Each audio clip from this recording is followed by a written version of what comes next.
चलिए इस वीडियो में हम लोग नेचर ऑफ रूट से रिलेटेड कुछ इंपॉर्टेंट पॉइंट का डिस्कशन करेंगे। तो आइए देखें इंपॉर्टेंट पॉइंट्स।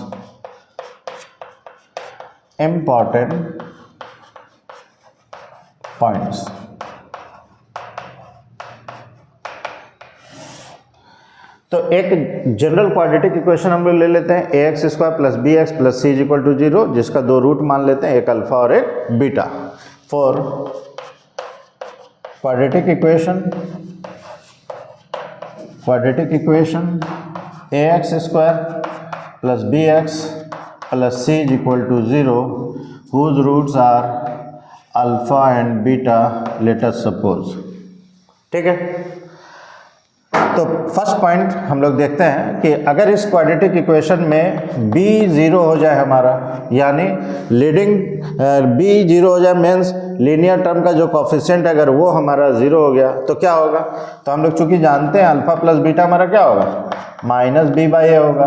अगर b हमारा 0 हो गया तो 0 बाई ए फाइनली क्या हो गया, 0 हो गया, यानी अल्फा बराबर हमारा क्या हो गया, minus beta.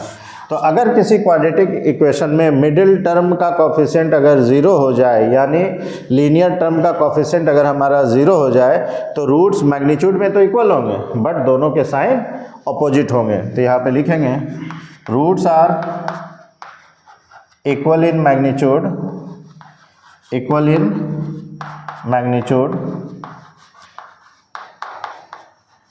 But in opposite sign।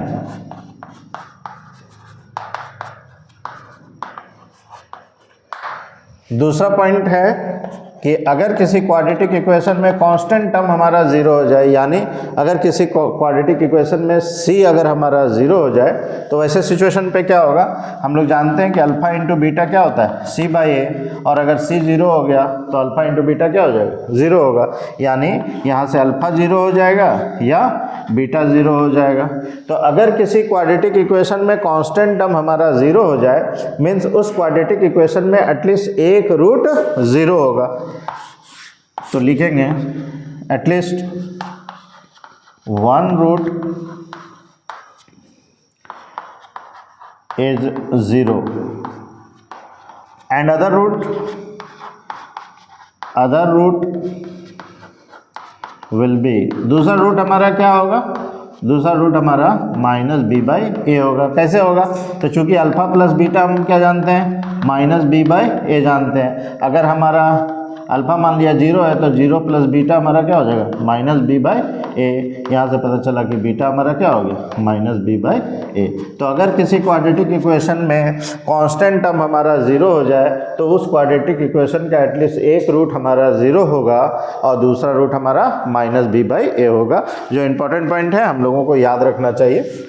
Next point, अगर किसी क्वाड्रेटिक इक्वेशन में ए और सी आपस में इक्वल हो जाए, अगर किसी क्वाड्रेटिक इक्वेशन में a और c आपस में इक्वल हो जाए, यानी leading coefficient and constant term अगर आपस में बराबर हो जाए तो क्या होगा।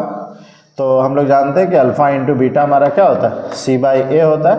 अगर c और a सेम हो जाए तो इसका वैल्यू कितना हो जाएगा, 1 हो जाएगा, यानी या तो अल्फा बराबर 1 बाई बीटा लिखेंगे या बीटा बराबर 1 बाई अल्फा लिखेंगे। तो अगर किसी क्वाड्रेटिक इक्वेशन में लीडिंग कोफिशिएंट और कांस्टेंट टर्म इक्वल हो जाए तो उस क्वाड्रेटिक इक्वेशन का रूट्स एक दूसरे के क्या होंगे, रेसिप्रोकल होंगे। तो ऐसे सिचुएशन में हम लोग लिखेंगे कि roots are reciprocal to each other, roots are reciprocal to each other. Next point है जो हम लोगों को ध्यान रखना है कि अगर किसी क्वाड्रेटिक इक्वेशन में b और c दोनों 0 हो जाए, if b is equal to 0 and c is equal to 0, अगर किसी क्वाड्रेटिक इक्वेशन में b और c दोनों अगर 0 हो जाएगा तो उस क्वाड्रेटिक इक्वेशन के दोनों रूट्स क्या होंगे, 0 हो जाएंगे। Then both roots are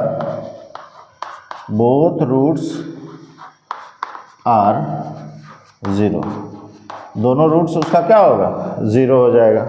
next point जो ध्यान रखना है कि अगर किसी क्वाड्रेटिक इक्वेशन में लीडिंग कोफिशिएंट लीनियर टर्म का जो कोफिशिएंट है और कांस्टेंट टर्म सबको अगर जोड़ दें और उसका वैल्यू 0 हो जाए, कहने का मतलब क्या हुआ कि if a plus b plus C is equal to अगर 0 हो रहा है तो इसका मतलब है कि इस क्वाड्रेटिक इक्वेशन का 1 एक रूट है।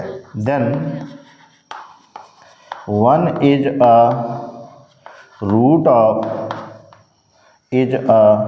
One root of quadratic equation ax square plus bx plus c is equal to 0 and other root क्या होगा उसका, and other root will be other root क्या होगा, तो देखिए एक root alpha into beta is equal to क्या होता है हमारा c बाई ए होता है। तो अगर एक रूट 1 हो जाए तो दूसरा रूट हमारा क्या हो जाएगा, दूसरा रूट हो जाएगा 1 into beta is equal to C by A, यानी beta is equal to C by A, यानी दूसरा रूट हमारा क्या हो जाएगा c बाई ए होगा। तो अगर किसी क्वाड्रेटिक इक्वेशन में लीडिंग कोफिशिएंट, लीनियर कोफिशिएंट और कांस्टेंट टर्म का सम अगर 0 हो जाए तो इसका मतलब है उस क्वाड्रेटिक इक्वेशन का एक रूट 1 होगा और दूसरा रूट c बाई ए होगा। नेक्स्ट पॉइंट, अगर किसी क्वाड्रेटिक इक्वेशन में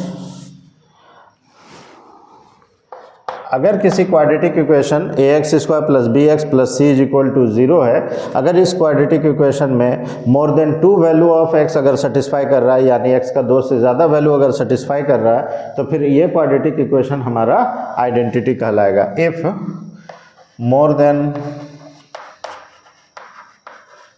2 value of x satisfy the quadratic equation, the above quadratic equation, then it is identity। तो वो हमारा क्या होगा, आइडेंटिटी होगा, and hence a is equal to b is equal to c is equal to 0 होगा। ये कुछ इंपॉर्टेंट पॉइंट था इस टॉपिक से रिलेटेड जो हमको ध्यान में रखना चाहिए।